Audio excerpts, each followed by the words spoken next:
I am Madison. I am 27 years old and I am from Melbourne, Australia. I work at the Reach Foundation, which is how I met Megan when she came over from Ireland. You and I became really close friends while you were over here and we spent a lot of time together. My name is Hazel. Megan was one of my students back when I was a teacher, and I got such a good response from the interview that I did with you at the time. You know, you're asking everybody what their why is, and I was always so curious as to what your why was.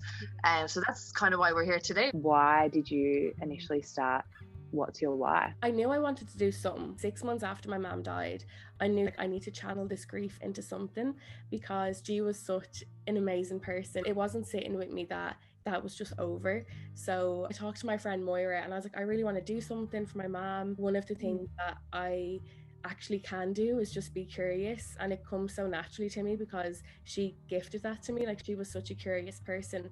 So I guess I just kind of thought that what I could carry on is that curiosity. I always kind of thought back to her funeral when I read out her eulogy, and it was such a good story of hers, but I just was so bothered that she wasn't there to hear it. That really kind of didn't sit well with me. And I think for so long it was going around my head of, why is it that we wait until people pass away to tell the people that love them how great they are? And I just kind of had a wake up moment of, well, what if I gave people a space to tell their own story? And then by that being captured in a video, they get to feel seen. That's a gift that I know my mom would have loved. Why was it important for you to finally turn the tables and have someone ask you the questions?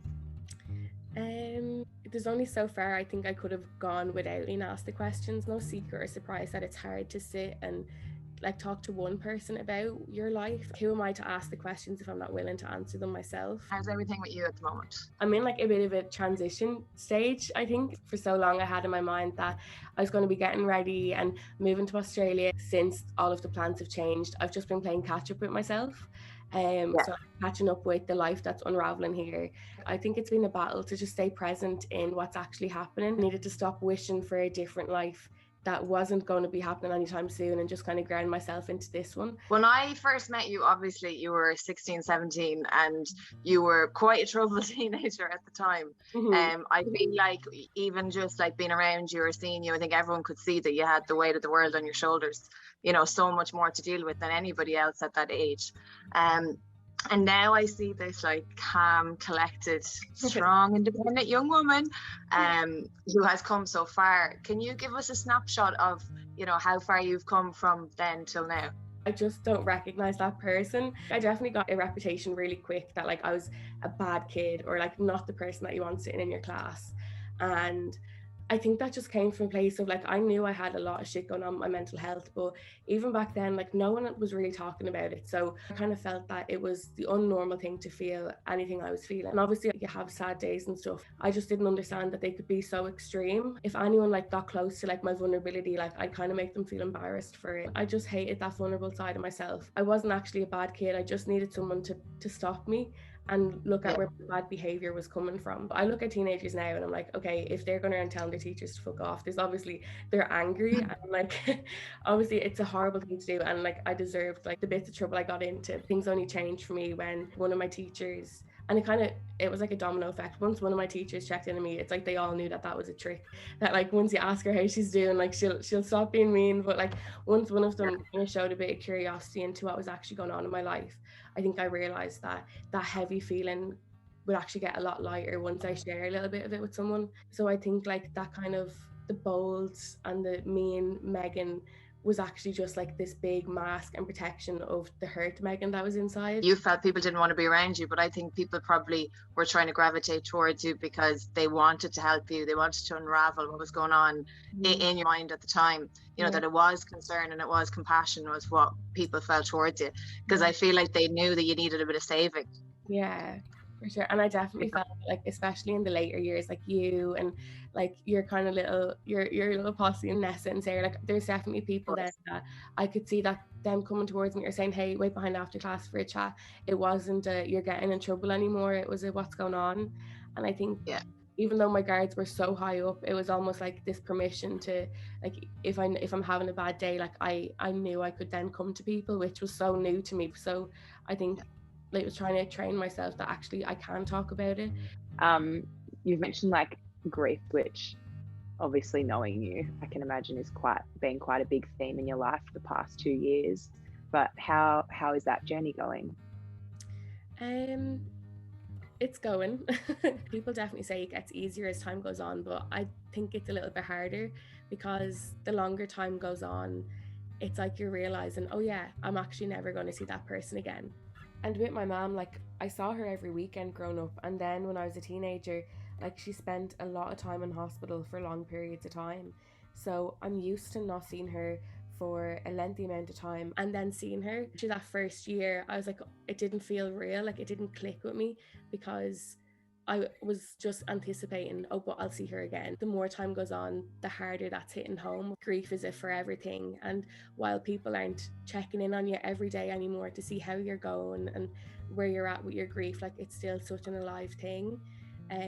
But it's definitely something I'm learning to live with. I know that it's been obviously, like as you said, quite a journey for the past 2 years, but I'd love to like take you back for a second to that day. And obviously you were in Australia and you came over for dinner and I cooked you food that now I'm like, as if you wanted to eat, but it was like, what can we do? And it's like, we'll cook you food, we'll try and make you laugh. Being so far away, I can't even imagine how hard it was to receive that phone call, you know, not having that last opportunity to be there to say goodbye. I got a phone call from my stepdad. He said, like, Megan, your mom is really sick. I was like, no, like I've gotten this call so many times. And I think I messaged you. I was like, I don't know whether to go home or whether to stay, because every part of me believed that she'd come through it, because she always did. Like my mom had been in ICU at so many points, and we did the whole goodbye thing and all of the tears, only to walk in a week later and she'd be sitting up with a cup of coffee in her hand. I was standing at like a bridge thing and the ocean was just like hitting off the rocks, and I just got this horrible feeling, and I turned to Brie and I said, I'm thinking of my mom right now, like I feel really connected to her, like she loved the ocean. And then we got back in the car and like I had like 7 missed calls from my dad, my sister, my stepdad, and then my dad rings me and he's like, Megan, I'm sorry. And I was like, what are you sorry for? And he's like, she's gone. And like I just remember like my whole world crumbling. The tears just kept streaming, but I was like, but she's not dead. It's like when I saw yous, I was registering that yous were there, but it's only like when I sat out on the balcony and my little sister called me and she was like playing with her Barbies on a call, and I was like, I don't know if she knows or not. And I think that was the moment that I felt like so helpless, because like my little sister's like everything to me, and I was like, oh shit, like I can't like be there to give her a hug or anything. And she was like, do you know, like she was trying to mind me like in that moment, she's like, do you know that mom's gone to heaven?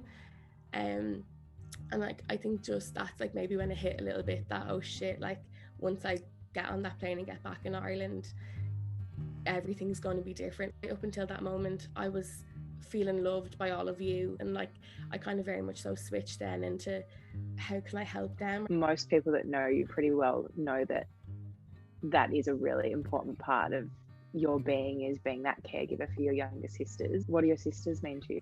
Girl, I didn't even think I was gonna cry. I was thinking of this. It's okay.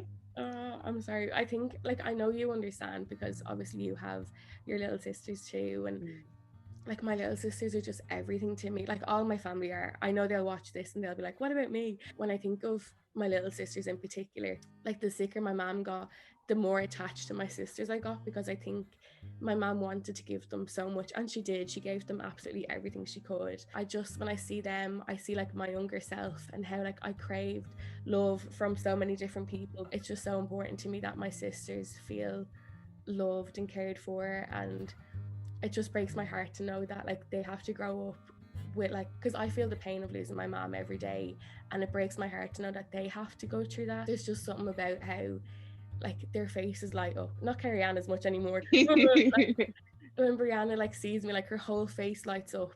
When Carrie Ann has like a bit of drama going on, like I'll be the one that she tells, and there's just no feeling in the world like it, because like to me like that's unconditional love in that moment, and that's just what I feel for them. I just empathize with whatever it is they're feeling. Like when they're happy to see me, I'm equally as happy to see them.